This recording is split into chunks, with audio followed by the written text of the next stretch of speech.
Are you trying to say sluts aren't smart? No, I'm not saying that at all. Sluts are the smartest. I know. I know. Madame Bovary. She's Mm-hmm. the original smart slut. Mm-hmm. So And I, I look how well things ended up for her.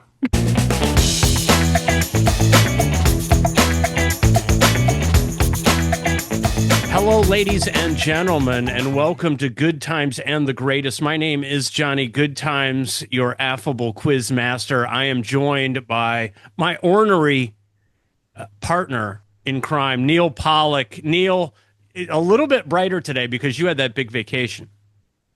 Yes, I went to Europe for 2.5 weeks and during a heat wave, and I survived.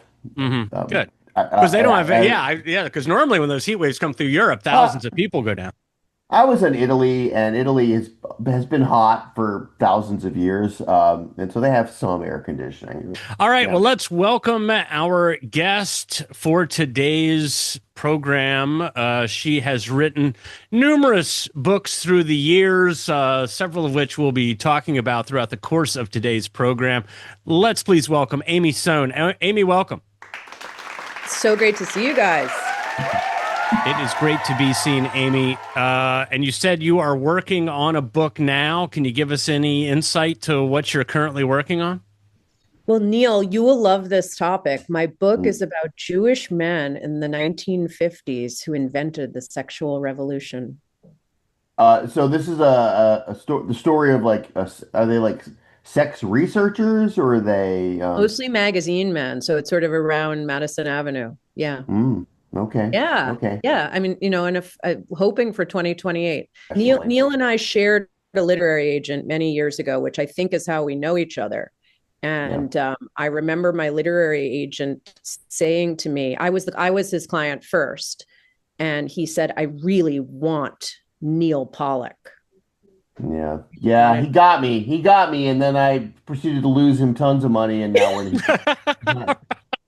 he's not my literary agent anymore. We had a No, he's Is he not my yours? agent. Yeah. And No, we had an amiable divorce, but it wasn't, always. I still get emails from his people, when they tell me what my royalties from my ebooks are. I'm getting either like the payment of 7 cents will be sent to your bank account. I know. Literally seven. The last one was 7 cents. Oh, totally. Well, but that means that you've earned out your advance if you're Yeah, making, yeah. I that mean, I that's what was lucky. happened. Yeah, that's what My happens when you don't advances get were an big. advance. Yeah, I mean, my advances were small. Question for you. What year did you start calling yourself the greatest living American writer? Um, the book that had that title came out in the year 2000. I started fussing around in 1998 online and in McSweeney's with that So title. does that mean that you kind of adapted that comedic pose before Dave Eggers wrote a heartbreaking work of staggering genius? No, no, He it was wasn't simul. stealing your shit? Well, he published that book and he published McSweeney's. So it was kind of like this era where, people were like parodying literary arrogance. Uh, and the irony, of course, is that he is the greatest living American writer, I know. probably. Uh, Neal and I, Johnny, have a similar sense of humor, which is, building ourselves up as a way of being self-deprecating. And I remember when I was writing my first novel, Run, Catch, Kiss, which came out in 1999, I had a character that had the same initials as I do, and she would occasionally be grandiose. And I remember getting editorial notes from our former agent, and he would just write ego in the margin. And I pushed back. I left all those grandiose sections in because the character was so hapless that it was obvious this was her dream. And she didn't really think of herself that way. And it was interesting to me because it was sort of the beginning of that moment of, do you need to make your character likable or not? And I always felt that the bar is higher for female protagonists. yeah.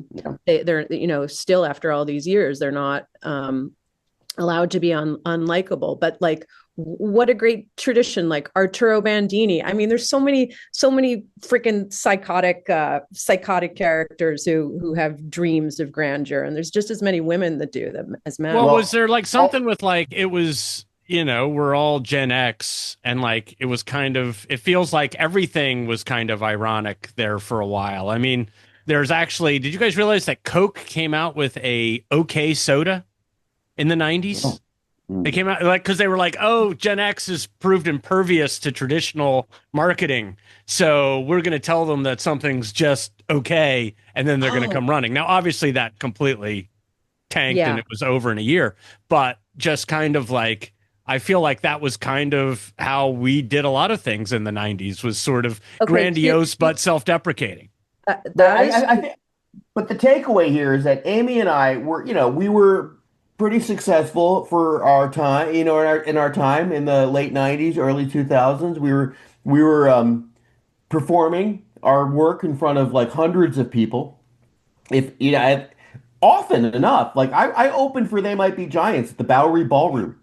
I toured Europe with David Byrne, performing spoken word poetry. Right. It happened. Yeah. I think it happened. Amy has similar stories. I've been on, I was on bills with Marin and all those people. Yeah. Yeah. Exactly. Yeah, me too. And me too. You had a show about yourself on some network. I created a show for Oxygen called Avenue Amy. Yeah. I created a TV show. And look at us now. Yeah. Stuck with a washed up quizmaster from Philly. Yeah. Let's play the game. Let's play the game. Why not? Let's do it. Here's how it works, Amy. We've got 4 topics. 4 questions in each topic. Points go up 1, 2, 3, and 5, as does difficulty. And there are 2 big buck ducks on the board. Right. So Amy's first book was Run, Catch, Kiss in 1999, as she talked about earlier. And her most recent book is nonfiction narrative about sex in the Gilded Age. So we're going to talk about both of those at our midway point, but we're going to start with some trivia. So, Amy, since you are our beloved guest, please pick a topic and a point value. Okay. Kiss Cam 2. Kiss Cam for 2. At what band's concert was a couple having an affair caught on Kiss Cam in 2025? I know it was Gwyneth's ex-husband. Oh my God. Can I bring in my 21-year-old?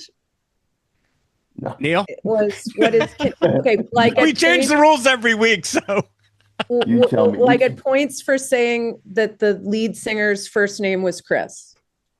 You're right there. You're right there. Chris Paltrow. Man, I don't even smoke weed, Neal. Oh, Neal did for many years, and yet he's going to know this answer. Neal, it begins with an S. No, Neal, who is it? It's Coldplay. It is Coldplay. Okay, I still think I should have gotten one. All right, we'll take it to the judges. Well, I will say this: you missed that question, but your level of complaining means you have a future as a trivia player, Amy. That's all right. Let's do it. Yeah. Let's do it. All right, all right, Neal. Let's try Run for 3. Run for 3. What 1988 film stars Robert De Niro, misspelled, and Charles Grodin? Robert De Noir. Robert De Noir, the famous French actor. The answer is Midnight Run. It is indeed. I would have gotten that if that were my first. I'm going to go with a lower number. All right, that's a tough break. Neal takes a 5-0 lead. Amy, don't worry, plenty of time and questions remaining on the board. There's so many ways for me to lose. Okay, let's do Run for 1. Run for 1. What pioneering group had a DJ named Jam Master Jay? Run DMC? Run DMC is correct. Woo! Okay. Amy's on the board. Back to Neal. Run for 5. Run for 5. What 1995 song was Blues Traveler's breakthrough hit? This is not my wheelhouse. 90s crappy music. Yeah, I was listening Let's to good music in the 90s, not fucking Blues Traveler. Uh, 1995 year I graduated college. um, I don't know. Runaway Girl. Runaway Girl is incorrect. Amy, you can take the steal here. This is wild guess. Running scared. It's Run Around. Yeah. So we hold a score of 5-1. Amy, it goes back to you. Okay. And that will conclude our Blues Traveler questions for the program. Thank God for that. All right. I guess I'll do Gilded One. Gilded Age for one. What man's Standard Oil had a virtual monopoly on U.S. petroleum during the Gilded Age? Rockefeller. That would indeed be John D. Rockefeller. All right, Neal, back to you. Catch for two. Catch for two. Steven Spielberg directed what 2002 film? Catch Me If You Can. Catch Me If You Can. It's a good one. And that earns you 2 more points. You spelled Steven wrong. You have a lot of misspellings. He does spell. Yeah.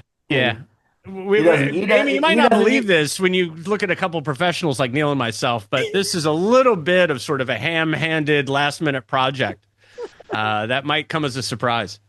It's going to be a big success eventually, though. That's right. The money's coming soon. Then we're going to have an intern. Amy, once we get an intern with who's great at grammar and spelling, look out. Sky's the limit. Yeah, okay, YouTube game shows. Yeah, as a former Jeopardy champ, should I not be picking the lower numbers? Like I cannot. I'll talk strategy with you after the game. You pick whatever makes you comfortable. All right, I'm being very conservative. I'll do Run for Two. Run for Two. What 1960 novel was written by John Updike? Rabbit Run. Rabbit Run is. I'm like she's not gonna miss that.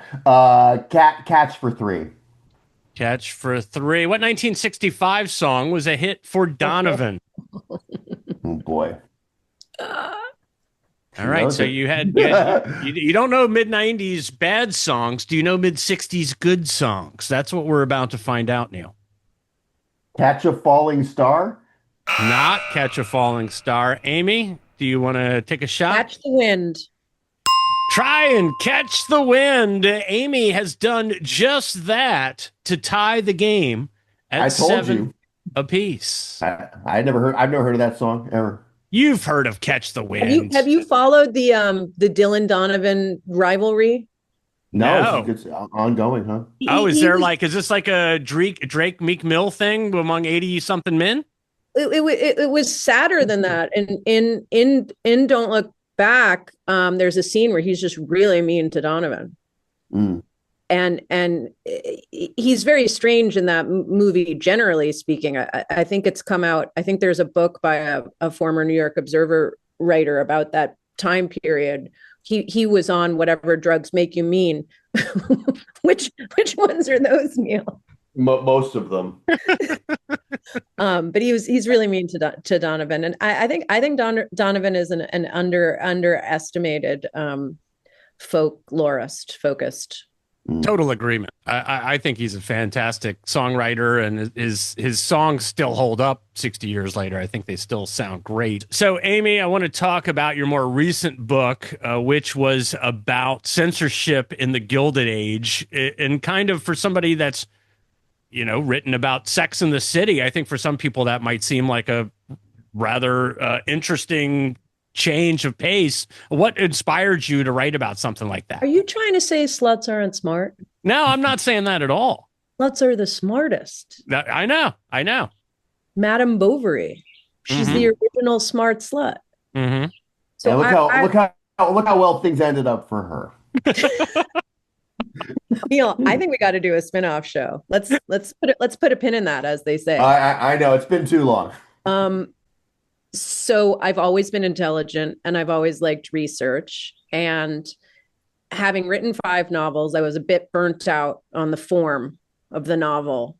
and looking to branch out and do something that used my brain in different ways, that didn't involve creating arcs or characters. But in order to do that, I had to find really interesting characters. So I came across this weird ass story about this woman named Ida Craddock, who was actually a Philadelphian, who became a kind of a marriage counselor. And actually, she called herself a sexologist in the 1890s.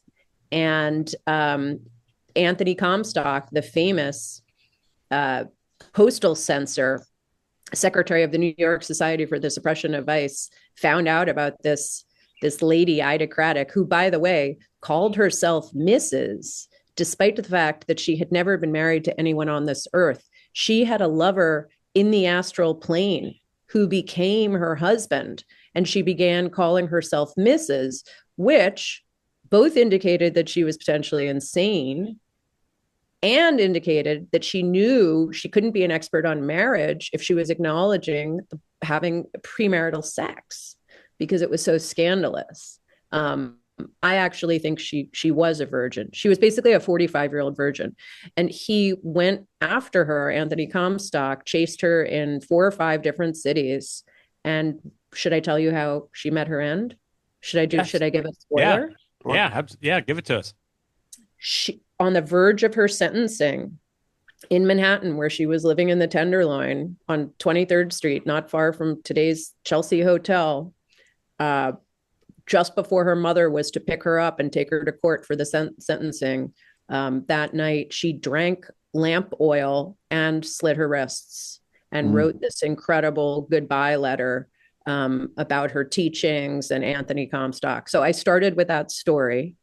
And then I got the idea to write about 8 women who were prosecuted under the Comstock law. I should say, for people who don't know, even though they should, because we're living in a Comstockian dystopia right now, that the Comstock law was the first American law to criminalize the mailing of birth control and birth control information with steep penalties and fines. The first to link birth control with obscenity in the popular imagination. And many, many people were jailed as a result of this, and many committed suicide, actually. What's being discussed now is reviving the Comstock law, because the language was written in a really squishy way about what birth control is and what abortifacients is. I did it. I'm the first person on the show to use the term abortifacient. Yeah. I don't want to interrupt. I mean, Amy's far more intelligent and interesting than I am, but I do have to say I just got an alert. This is important for you, Johnny. A Apple News alert on my screen while I was watching this. LeBron James just signed with the 76ers. What? Yes. Sorry, what? I know. Sorry. Wow. I mean, I have Right. I had to break it to you right here. Okay. All I right. know Yes. but it has nothing to do with what Amy was talking about. No, it does, because she was a Philadelphia Ida Craddock. Right. Ida Craddock lived in Philly, and Never played there's for the something Sixers. cosmic going on here. Maybe Her LeBron dad- was her husband in the ethos. in the astral plane became crazy. Amy, what's the book called? What's your book called? The Man Who Hated Women: Sex, The Man Who- Censorship, and Civil Liberties in the Gilded Age. And I have not read The Man Who Hated Women yet, but it was very well reviewed, and it was kind of I would say I don't want to say a career turnaround for you because your career never ended, but It was. But yeah, but it kind of like it was like, okay, this is a writer that is legit. Yes. And wait, I should tell you one other thing. The book has won an award. I always refer to it as the award-winning Man Who Hated Women. The award was First Amendment in Book Publishing from an organization called the HMH Foundation. Now, Neal, we'll add this as a bonus round. Think about censorship. Think about an organization that's anti-censorship, and think about the initials HMH. Think 1970s. Who is the HMH Foundation named for? HMH. Hubert Howard Hughes? No, Hubert Humphrey. Hugh is part of the name. Hugh Hefner. Yeah, I won an award So the quest from the Hugh Hefner Foundation, he started a free, actually his daughter, Christy, who's a lovely person, started this organization in the 1970s. And they've given awards to comics, authors. Christy told me that she went to Brandeis and she hung out with the townies. And she used a step parent's last name because she didn't want anyone to know who her dad was. But she said she loved going to college with Jews. So a lot of people think that Hefner is Jewish because I guess the name is like vaguely Germanic, but he was very much the opposite, Lake Forest guy. All All right. right. You guys are seeing the A- board, right? Yeah, Yep. Amy just had a steal, so it's her turn. All Wait, right. hold on. Which one did she? Oh, you're right, right. Okay, yeah, Amy. At a steal. Mm, what's left on Gilded? Gilded 2. Gilded for 2. The Gilded Age got its name from an 1873 novel co-written by what humorist? Mark Twain. Mark Twain, indeed. Neal, Catch for 5. catch for 5. Neal, I've got some exciting news. Oh no. I just saw the question though. Okay, well, it's oh shucks. Yeah, once again, not running the tightest ship. Neal can now bet. How many points do you have? 7? So you can bet up to 7 points. I can't bet up to 10. The rules have changed again. Well, no, you get 7 because you saw the question. So I'm going to give you up to 7 points. Okay. I'm gonna bet 1 point. Concrete Jungle and Stir It Up were both heard on what 1973 Bob Marley album? I don't. Catch a buzz. It's a good guess, but it's incorrect. Amy, do you know the name of the album? I'm not gonna stir it up. I'm gonna say Catch a Wave. Catch a Wave. You're both close. Catch a Fire. See, I had that in the back. Okay, go ahead. All right. No harm, no foul. Back to Amy. Catch for 1. Catch for 1. What novel about a character named John Yossarian was published in 1961? Catch 22. Catch 22. The low scoring game. Okay, wait. I'm sorry. Can I just tell one Joe Heller story? Oh, Sure. absolutely. That's why we're here. So I was friends with the great novelist, short story writer, Bruce J. Friedman toward the end of his life. Have you read his work, Neal? He's I've great. read some of his short stuff. Yeah. Yeah. So he was friends with Joseph Heller. He called him Joe Heller. They both lived in the Hamptons. There was like a whole crew. Mario Puzo, Joseph Heller, Bruce Friedman all hung out.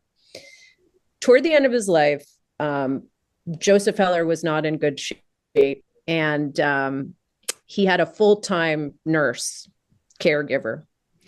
And he eventually married his nurse. And when Bruce said, "I'm so happy for you, Joseph, that you've married this woman," he said to Bruce J. Friedman, "It was cheaper." Ha! Legend. That's my Joe Heller story. All right. There it is. All right. 1 degree of separation from Joe Heller. That's pretty good. Is it me now? No, No. no, it's my turn, I think. You just got the Joe Heller one right. I'm gonna go with Gilded Age for 3. Gilded Age for 3. Who created the HBO series, The Gilded Age? Julian Fellows did that. Damn. Julian Fellows, indeed. Tied up at 10 apiece. I think that's right. Kiss Cam 3. Kiss Cam for 3. At a Minnesota Golden Gophers hockey match on Valentine's Day in 2014, a guy who knew the Kiss Cam would be there prepared by bringing a sign that he held up when he appeared on the Kiss Cam with an arrow pointed to the woman next to him. What did that sign say? Will you marry me? Nope. Neal? I'm with her. Now. Said my sister. That's why he refused to kiss her on the Kiss Cam. That should be on that ESPN Jeopardy show. That's a very obscure sports Well, it's question. obscure, but it's gettable. You can get there. All right. This is the moment. This is the fulcrum on which the game will turn. Mm-hmm. That's correct. Um, We're down to 3 questions. Kiss Cam 1, Kiss Cam 5, Gilded Age 5. And there's one duck still out there. Yeah, that's what I'm saying. Gilded Age for 5. There were 2 big economic panics during the Gilded Age. One was the Panic of 1873. The other was in what year? Within one, what year was the other big panic, economic panic of the Gilded Age? 1893. 1893 is correct. AP US history, baby. There it is. Well done. All right. No, all right. So it's my turn. That's right. Kiss Cam for 1 or Kiss Cam 5. We're not fucking around now. All right. Kiss Cam for 5. And this time I mean it. It is a big buck duck. Amy, you can now bet up to 10 points on this question. Okay. I'll go for 8. All right. Going for 8 points. Okay. In 2017, this power couple, he an athlete and she a singer, got booed at a Miami Hurricanes basketball game for not kissing on Kiss Cam. In 2021, they broke off their engagement. Who are they? I'm only going to get half of it. Hmm. The second one is a Kardashian. And the guy's name is, should I just say something stupid? Yep. Okay. It was the round mound of the rebound and a Kourtney Kardashian. No, it was not Charles Barkley. At least I made you laugh. Kourtney Kardashian. I don't. That is one of our all-time great guesses. Neal? I don't know. I was going to say Dwayne Wade and Gabrielle Union. All right. Well, that's a better guess than Kardashian and Barkley. The first time those two have ever been included in the same sentence. Yeah. It is J-Lo and A-Rod. That makes sense. Okay. Yep. J-Lo and A-Rod. Once again, no harm, no foul. Amy, don't worry. There's still a chance to get back into this. This is the last question here, right? Right. Okay. So we go to Kiss Cam. This is mine, yeah. Cameron Diaz kissed her hubby on Kiss Cam at a Lakers game while expertly holding a full beer. Who is her husband? I don't know. Ooh. Justin Timberlake. Justin Timberlake is incorrect. Amy, do you know who Cameron Diaz's husband is? No. I'm going to say he's a normie. So I'm just going to say like Brian Smith. Brian Smith is incorrect. It is Benji Madden. You had the first letter right. Benji Madden. Who I think is in band? From some 41, Blink 182. No, it was. I think it's Good Charlotte. Good Charlotte.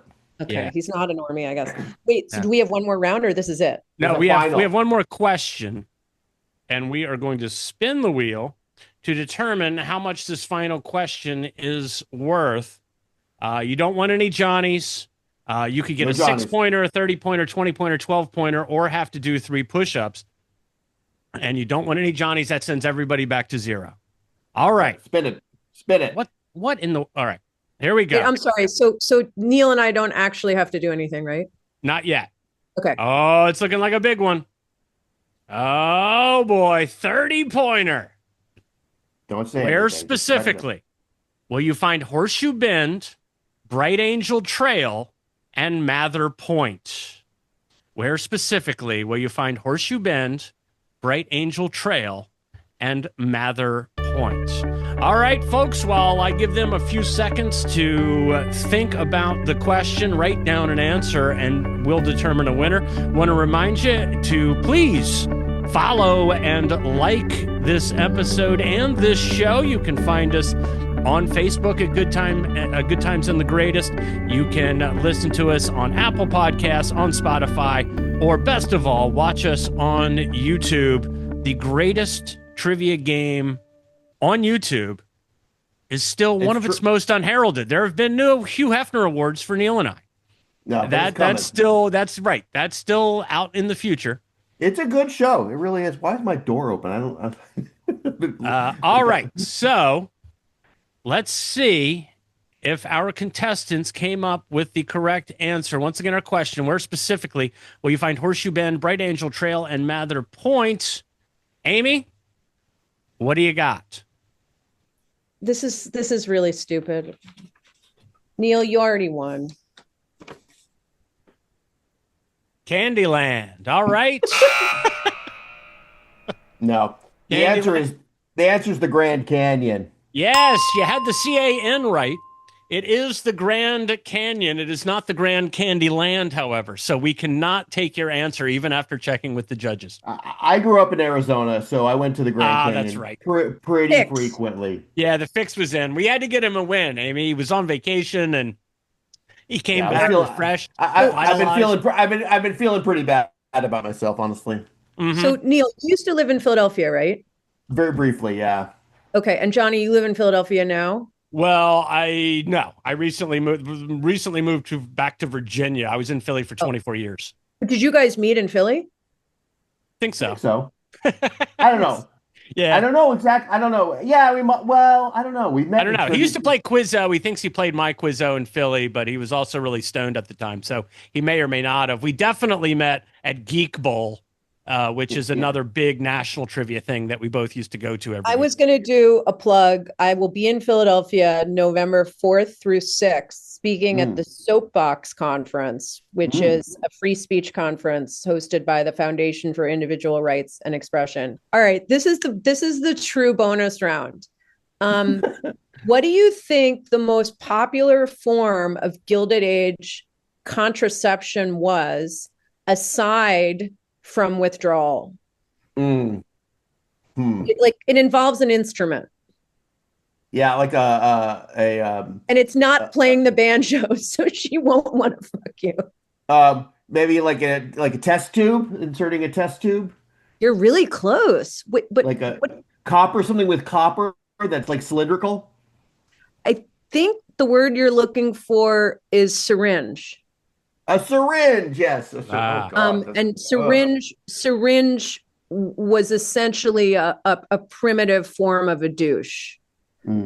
So you would. There were lots of primitive forms of douches in the Gilded Age, and also in the current Republican Party.